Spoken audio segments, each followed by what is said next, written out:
और दूसरे धर्म के इलाके से जाते हैं तो वहां ढेले पत्थर फेंके जाते हैं, गोलियां चलाई जाती है, तलवार लेकर करके लोग निकलते हैं। इस प्रकार का क्यों होता है? जब भी कोई क्रिया होती है तो उसके खिलाफ प्रतिक्रिया होती है।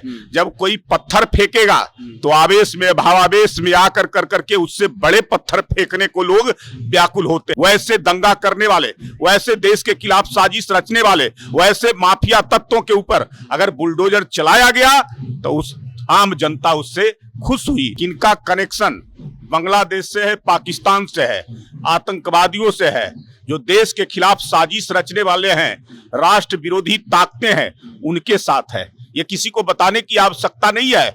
आप पार्टी का इतिहास ही है कि ये देश के अंदर में दंगा करा कर करके और सहानुभूति लेते हैं और सत्ता प्राप्त करते हैं। राष्ट्र सर्वोपरि है हमारे लिए सत्ता सर्वोपरि नहीं है। उनके लिए सत्ता है, सत्ता के लिए वो काम करते हैं। सत्ता में आने के लिए राष्ट्रद्रोहियों से भी हाथ मिलाते हैं।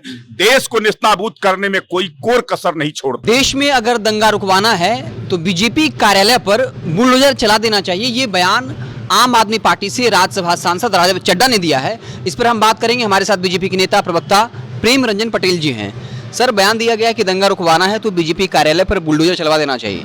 पूरे देश को पता कौन लोग दंगाई हैं, कौन लोग ऐसे साजिश रचने का काम करते हैं, किनका कनेक्शन बांग्लादेश से है, पाकिस्तान से है, आतंकवादियों से है, जो देश के खिलाफ साजिश रचने वाले हैं, राष्ट्र विरोधी ताकतें हैं, उनके साथ है। ये किसी को बताने की आवश्यकता नहीं है।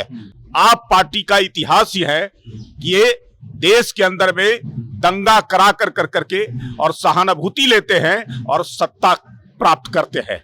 ये तो इनका है ही। किस प्रकार से जो ऐसे आंदोलन करते हैं, किस प्रकार से जो ऐसे उन देशद्रोहियों के साथ मिलकर करके केवल अपनी राजनीति की रोटी सेकते हैं, राजनीति को कैसे जो ऐसे स्थापित करते हैं, ये सबको पता है। देश के लिए अगर काम कर रहा है, ये देश के लोगों के बीच में, और देश के लोग अगर समर्थन कर रहे हैं तो भारतीय जनता पार्टी का एकमात्र उद्देश्य है सत्ता प्राप्ति नहीं है। सत्ता मेरा ध्येय नहीं है।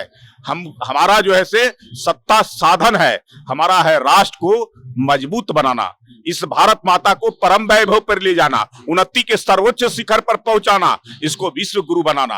राष्ट्र सर्वोपरि है हमारे लिए सत्ता सर्वोपरि नहीं है। उनके लिए सत्ता है, सत्ता के लिए वो काम करते हैं। सत्ता में आने के लिए राष्ट्रद्रोहियों से भी हाथ मिलाते हैं। देश को नेस्तनाबूद करने में कोई कोर कसर नहीं छोड़ते हैं। विपक्षी पार्टियां ये कह रही हैं कि एक न्याय प्रक्रिया होती है, ये बुलडोजर जो प्रक्रिया है ये बहुत गलत है, क्योंकि कोर्ट है या प्रशासन है, जांच वांच होती नहीं है। कई निर्दोष के भी घर ढा दिए गए। ये भी खबरें चल रही हैं कि एक जो दिव्यांग है उसके दोनों हाथ कटे हैं और उसके घर पर ही बुलडोजर चला दिया गया। तो लगता है सर ये कि विपक्षी पार्टियां कह रही हैं कि ये बुलडोजर नीति सही नहीं है। देखिए, जो लोग समाज और देश के खिलाफ साजिश रचने का काम करते हैं, उनके ऊपर कठोर से कठोर कार्रवाई होना चाहिए, जिससे उनके मनोबल को जो है से तोड़ा जा सके। न तो जिस प्रकार से दंगा करते हैं, जिस प्रकार से समाज को विखंडित करते हैं, समाज के अंदर में विद्वेष फैलाते हैं, वैसे लोगों को छूट देती रही है पहली सरकारें, और उन सरकारों के कारण ही जो है से उनका मनोबल बढ़ता गया है। इसके कारण देश में आज इस प्रकार का गृह युद्ध का स्थिति बना है। लेकिन जब तक उनके ऊपर सख्त कार्रवाई नहीं होगी, तब तक जो है से उनके मनोबल को नहीं गिराया जा सकता है। वैसे लोगों के मनोबल को तोड़ने की आवश्यकता है। उत्तर प्रदेश के इतिहास में आपने देखा है कि जिस प्रकार से वैसे दंगा करने वाले, वैसे देश के खिलाफ साजिश रचने वाले, वैसे माफिया तत्वों के ऊपर अगर बुलडोजर चलाया गया तो उस आम जनता उससे खुश हुई। आम जनता के लोगों में जो है से ये विश्वास पैदा हुआ सरकार के साथ साथ लोगों का कि अब जो है से माफियाओं का नहीं चलेगा, देशद्रोहियों का नहीं चलेगा। अब देश में रहना है तो देश प्रेम के साथ और देश के लोगों के साथ रहना पड़ेगा। देश को मजबूत बनाने वाले लोगों को अब जो है से मनोबल बढ़ रहा है। विपक्षी पार्टियां सवाल उठा रही कि दंगा जब होता है तो क्या सिर्फ एक ही धर्म के लोग जिम्मेदार होते हैं कि बुलडोजर जब भी चलता है तो मुस्लिम धर्म के लोगों पे चलता है, हिंदू क्या इसमें शामिल नहीं होते हैं? नहीं, जो भी दोषी पाए जाएंगे उनके ऊपर होता है। ऐसा नहीं है कि जो है से केवल जो है से एक समाज, एक धर्म और एक जाति को टारगेट किया जाता है। दोषी कौन होते हैं, उन दोषियों पर कार्रवाई होती है और दोषियों को चिन्हित किया जाता है। चिन्हित करने में जो भी सामने आते हैं उन लोगों पर किया जाता है। केवल ये लोग आरोप लगाते हैं, साजिश रचने वाले लोग, उनको लगता है कि इतनी बड़ी संख्या में जो लोग साजिश रचने वाले हैं तो कौन लोग हैं, ये सामने आ जाती है मामला, इसलिए ये लोग करते हैं। साजिश रचने वाले लोग और साजिश रचने वाले लोगों का साथ देने वाले, उनके मनोबल को बढ़ाने वाले लोग उनके साथ जो ऐसे खड़े हो जाते हैं। एक और सवाल रहेगा, ये कहा जा रहा है विपक्षी पार्टियों के द्वारा कि जो भीड़ जाती है जुलूस के नाम पर, उसमें कुछ असामाजिक तत्व होते हैं और वो कहते हैं कि हिंदुस्तान में रहना होगा, जय श्री राम कहना होगा। तो वो ये कह रहे हैं कि अगर मुस्लिम धर्म के लोग कहें कि आपको हिंदुस्तान में रहना होगा, अल्लाह अकबर कहना होगा, तो कहीं ना कहीं वो कह रहे हैं कि जो रैलियां निकलती हैं या यात्रा निकलती है उसमें इस तरीके से जो है उत्तेजनक बातें कही जाती हैं जिसकी वजह से दंगा भड़कता है। देखिए, हर जो इस प्रकार का धार्मिक रैलियां होती है, कुछ असामाजिक तत्व होता है, उन असामाजिक तत्वों को जो है से चिन्हित करने की आवश्यकता है।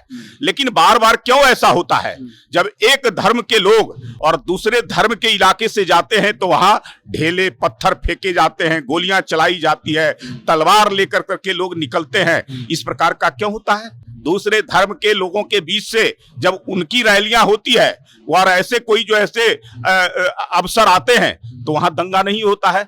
तो ये तो पता चल गया कि कौन लोग जंगाई हैं, कौन लोग जो है ऐसे लोग को साजिश रचने वाले हैं, कौन लोग जो है से इसको प्रभोग करने का काम करते हैं। तो ऐसे लोगों को चिन्हित कर करके सजा देने की आवश्यकता है। अगला सवाल ये रहेगा सर, जो जहांगीरपुर में जहाँ पे हिंसा हुआ वहां पे देखा गया कि मुस्लिम धर्म से कुछ लोग हैं जो असलाहा चला रहे हैं, पिस्टल चला रहे हैं, लेकिन वहीं इधर से भी देखा गया कि जो हिंदू धर्म तरफ से जो रैली निकाली गई उसमें भी उनके हाथ में तमंचा दिखा था। लेकिन कार्रवाई के नाम पर लगता है सर एक पक्ष की तरफ बीजेपी कहीं ना कहीं थोड़ा सॉफ्ट कॉर्नर रख रही है, कि आरोप विपक्षी पार्टियां लगा रही हैं। जब भी कोई क्रिया होती है तो उसके खिलाफ प्रतिक्रिया होती है।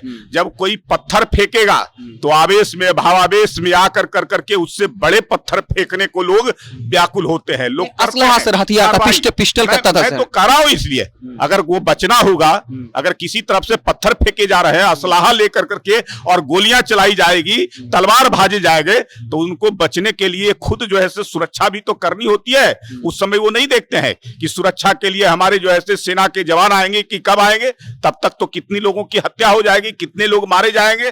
तत्कालिक जो है से वो लोग कहीं ना कहीं उस क्रिया के खिलाफ प्रतिक्रिया में इस प्रकार का करते हैं। लेकिन फिर भी वो ऐसे लोगों से बचने की आवश्यकता है और ऐसे लोगों को उनका मुंहतोड़ जवाब कानून के माध्यम से देने की आवश्यकता। अंतिम सवाल है सर, कि जब जहांगीरपुर में जो हिंसा हुआ है सर, 2 यात्राएं वहां से निकली, बिल्कुल सही निकली, लेकिन तीसरे यात्रा पे ये आरोप था कि उन्होंने पुलिस से परमिशन नहीं लिया था। तो इसको कैसे देखते हैं सर? अगर उनको परमिशन नहीं लेना चाहिए था। अब ये तो प्रशासन का जिम्मेवारी बनता है ना, कि प्रशासन को अगर जो ऐसे परमिशन नहीं दिया गया है तो नहीं निकालना चाहिए। लेकिन ये सबके साथ होना चाहिए, बगैर परमिशन का कोई भी इस प्रकार का धार्मिक जुलूस नहीं निकलना चाहिए। उनको परमिशन देना चाहिए प्रशासन को, और प्रशासन को पूरी तहकीकात करना चाहिए कि उस धार्मिक जुलूस में कौन लोग रहने वाले हैं, किन किन रास्तों से जाना है, और उस रास्ते में सुरक्षा की पूरी व्यवस्था होनी चाहिए। वैसे असामाजिक तत्वों को चिन्हित पहले से करना चाहिए। जिन इलाके से गुजरेंगे वहां कौन कौन से असामाजिक तत्व हैं जिनके ऊपर कई प्रकार का जो है आरोप पहले से लगा है, दंगा कराने से लेकर करके अपराध करने का, वैसे लोगों को पहले से चिन्हित करके कार्रवाई करना चाहिए। बहुत बहुत धन्यवाद। तो हमारे साथ बीजेपी के प्रवक्ता प्रेमचंद पटेल जी थे, जो ये कह रहे थे कि जो भी गलत करेगा उसे बख्शा नहीं जाएगा, चाहे कोई भी हो, जो भी इसमें प्रशासन की जिम्मेवारी थी। हालांकि ये कहा जा रहा है कि जब दिल्ली में हिंसा हुआ उस वक्त तीसरी शोभा यात्रा जो निकली थी उसमें पुलिस ने अनुमति नहीं दी थी, उसके बावजूद जो है वहां बीएचपी के कुछ कार्यकर्ताओं ने ये रैली निकाली थी, शोभा यात्रा निकाला था, और उसके बाद दंगा भड़क गया। आप क्या सोचते हैं इस पूरे बातचीत पर? आप कमेंट के जरिए जरूर बताइएगा। बहुत बहुत धन्यवाद।